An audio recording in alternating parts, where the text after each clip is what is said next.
Hey guys, and welcome to my channel. Finally got a little sunshine here on Table Rock Lake, so today I want to do a breakdown on step one. It's where I missed it along the way, and it's a very crucial step. And I want to say too about the steps. It is it is one of the most important things that you can do in early recovery. The 12 steps of Alcoholics Anonymous. They are basically a guide to sobriety, and they are absolutely crucial.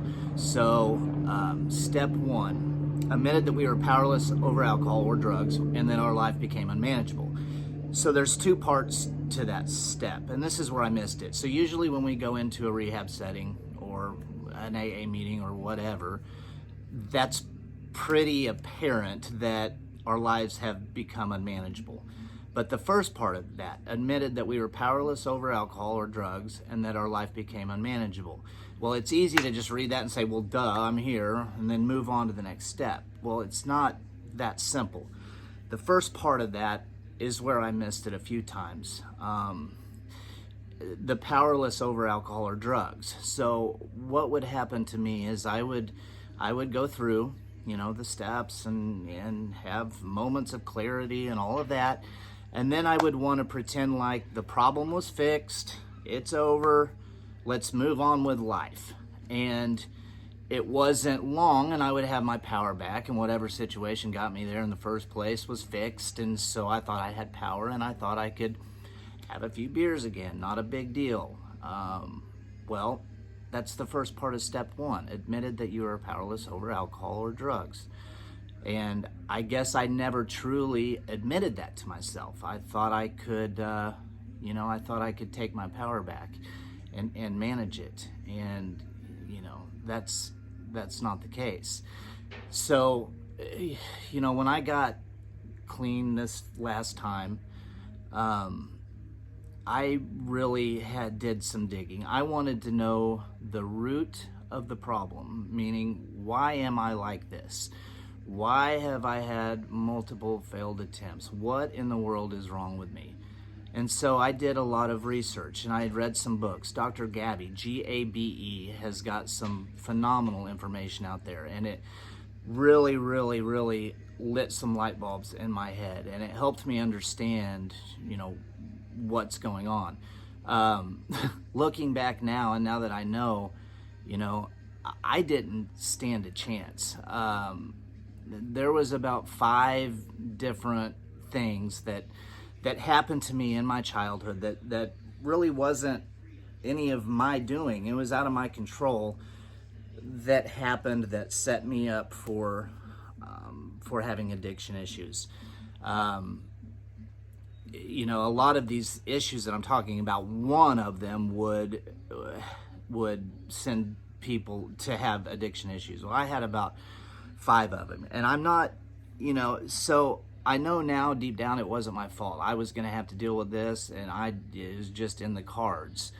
The reason why I'm so passionate about it, and I'm not discrediting decisions that are made during addiction, bad decisions, and I think that's why addicts have such a bad stigma, is because part of the addiction, kind of a symptom of it is bad decisions. So that's why we have, get such a bad stigma.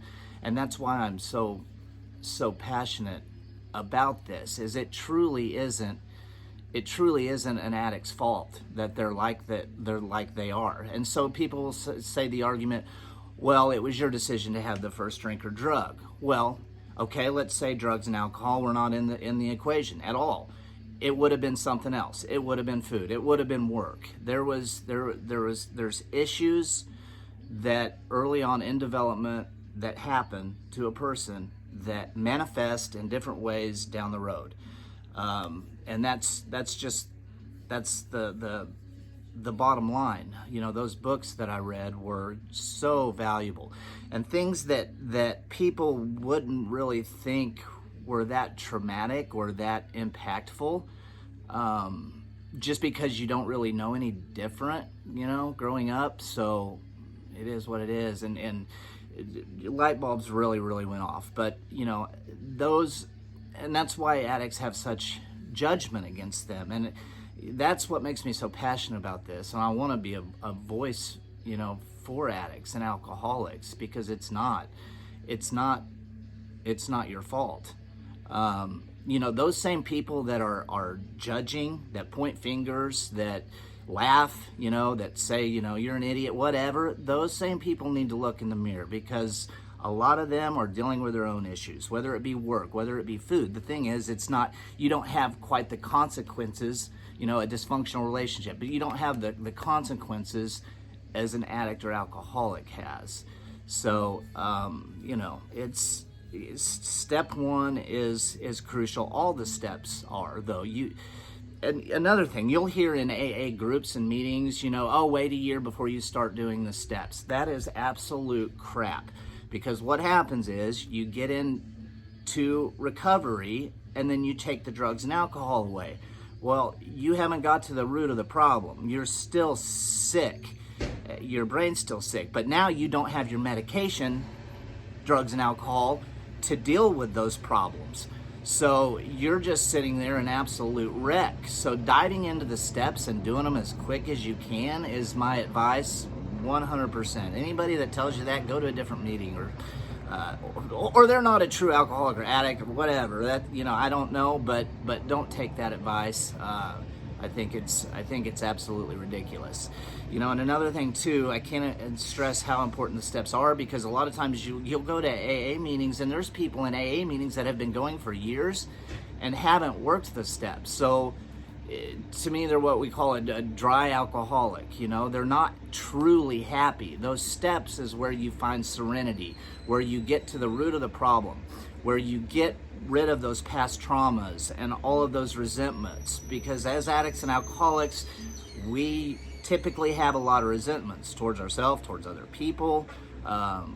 We've done a lot of damage, and that stuff has got to come out of your head, because if it sits up there and rattles around, you're headed for trouble.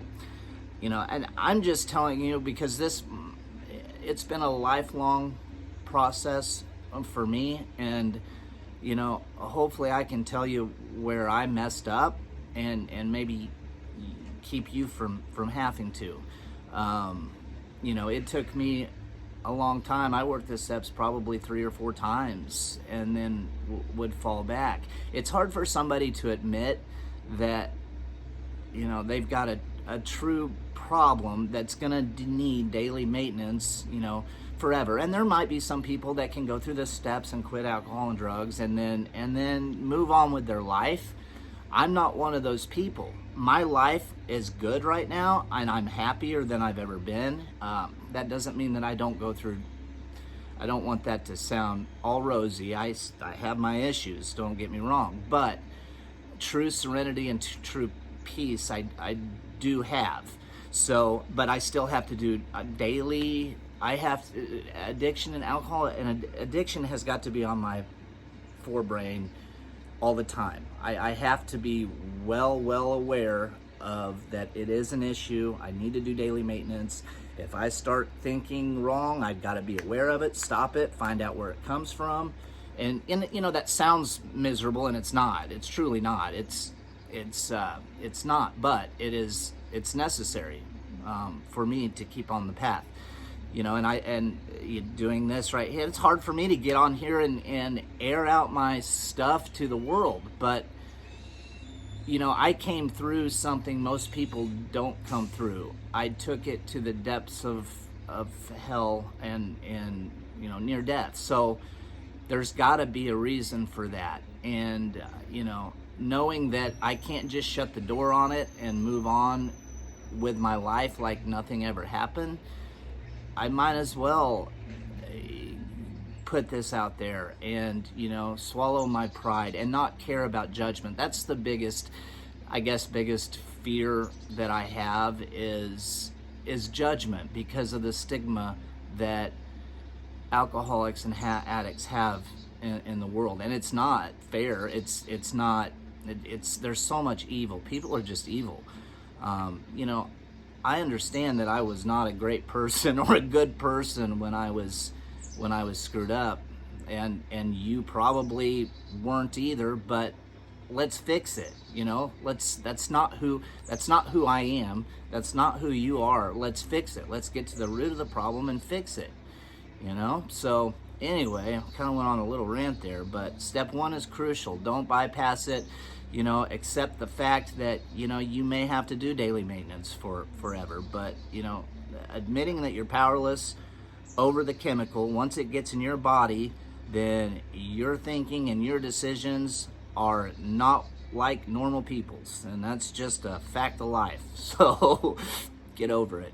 All right, we'll talk again soon.